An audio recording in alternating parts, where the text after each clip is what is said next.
اعوذ باللہ من الشیطان الرجیم، بسم اللہ الرحمن الرحیم۔ میں آپ کو جیسے بتایا تھا کہ پندرہ ایک دن ہو گئے ہیں بیمار ہوں اور چلنے پھرنے سے بھی معذور ہوں۔ اصل میرا پرابلم ملیریا ہے۔ ادھر ویسٹ افریقہ کا جو پرابلم ہے نا، مین یہ ملیریا ہی ہے۔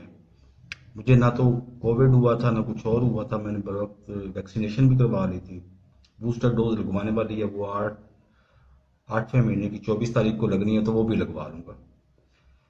میں چل پھر نہیں سکتا، لیکن سارے واقعات کو لائیو دیکھ رہا تھا۔ جس طرح دوست محمد ازاری صاحب نے میرے خیال ہے جمعے کو آخری موقع پہ خط لہرایا اور کہا کہ جی کاف لیگ کے ووٹ شامل نہیں ہو سکتے، اور اس کے بعد وہ سپریم کورٹ میں چلے گئے۔ سپریم کورٹ نے عارضی حکم دیا ہوا ہے اور وہ پیر کو اب وہاں پہ دو ممکنات ہو سکتی ہیں۔ دونوں ممکنات ہی پاکستان کے مفاد کے خلاف ہوں گی۔ ایک یہ کہ جی وہ کیس کو اور ڈیلے کریں فل کورٹ کے چکر میں، اور پی ٹی آئی اس پہ احتجاج کرے۔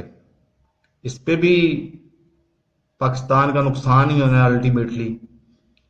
اور اگر فرض کرو وہ کورٹ پہ ڈیسیجن دے دیتے ہیں ان کے مطالبے کو اگنور کرتے ہوئے کہ فل کورٹ ہم نے نہیں بنانا، پھر ظاہر ہے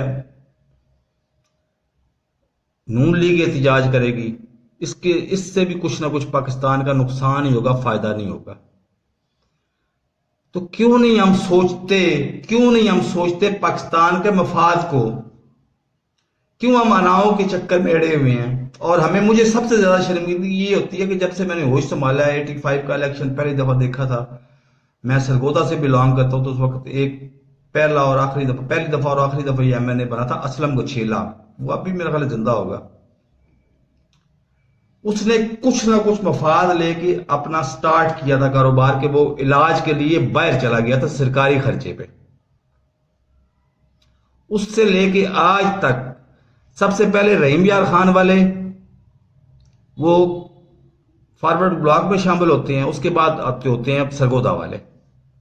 سرگودا میں آج بھی ایک ایم این اے صاحب ایسے ہیں، عمر سلطان چیمہ صاحب، جو داماد ہیں شفاعت حسین کے، شجاعت حسین کے، ان کے چودھریوں کے داماد ہیں، اور انہی کے چکر میں ان کی جو ہیں زوجہ جن کا تعلق گجرات سے ہے، وہ آج تک بھی وہ مطلب کچھ عرصہ وہ ضلع کونسل کی چیئرمین بھی رہی سرگودا کی۔ تو میرا مفاد صرف پاکستان کے عوام ہے۔ میں فوج کی اتنی انتہا سے زیادہ عزت کرتا ہوں کہ میری ویڈیوز دیکھنے 1600 ویڈیوز ہو گئی ہیں کہ فوج میرے ایمان کا حصہ ہے، اور پاک فوج بحیثیت مجموعی اللہ نہ کرے آج پاکستان کے مفاد کو چھوڑ دے تو پاکستان قائم ہی نہیں رہ سکتا۔ لیکن اس میں بھی کچھ عناصر اگر ہیں فرض کرے اگر ہیں تو ان کو بھی اپنا محاسبہ کرنا چاہیے کہ پاکستان کی عوام کچھ ریلیف دیں۔ کیوں نہیں آنے دیتے ان کو حقیقی جمہوریت کی طرف؟ اور یہ جو لوٹے بنتے ہیں، آج بھی ایک وہ سن رہا تھا ایم پی ہے، وہ اس نے 40 کروڑ لیا اور وہ جا کے بیٹھ گیا ترکی میں۔ تو کیوں نہیں اب اپنے آپ کو اس قابل بناتے کہ ہم فخر سے پوری دنیا میں اپنے آپ کو پیش کر سکیں؟